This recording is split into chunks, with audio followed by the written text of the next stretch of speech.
Vous habitez au quartier Nongo Kontia. Depuis quelques jours, nous apprenons qu'il y a des fissures qui impactent des maisons de la localité. Oui. Qu'est-ce que vous pouvez nous en dire?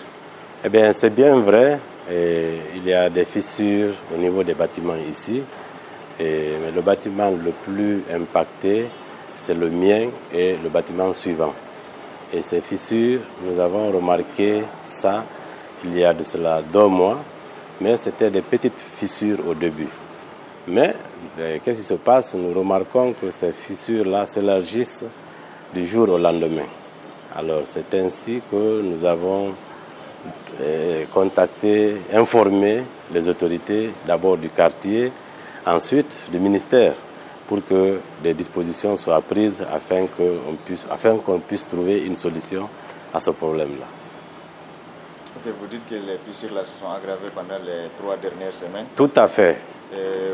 Est-ce que vous pouvez nous dire un peu qu'est-ce qui serait à la cause de ces fissures selon vous? Bon, mais je vous avoue qu'en toute franchise, il y a beaucoup de forages dans cette zone-là. Mais à mon humble avis, c'est depuis la création de cette usine d'eau ici à côté de moi, qui est juste à 2 mètres de mon bâtiment, que ces fissures-là sont aggravées.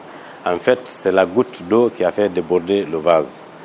Et vous avez remarqué, le forage est juste à moins de 2 mètres de mon bâtiment.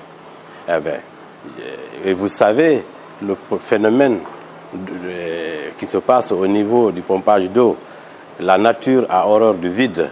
Quand on tire massivement de l'eau au niveau du sol, et surtout c'est des forages qui ne dépassent pas 10 mètres. On dit que c'est une eau de source, une eau minérale, mais ce n'est pas ça.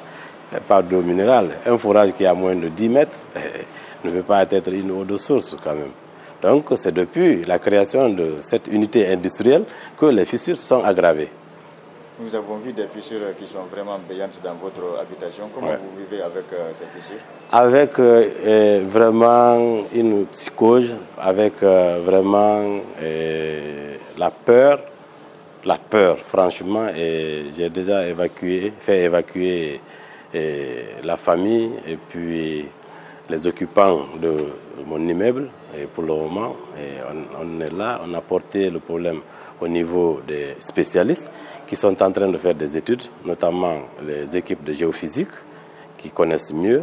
Le ministère de l'Environnement est saisi, le ministère de l'Habitat est saisi, le ministère de l'Industrie, des Mines et Géologie est saisi.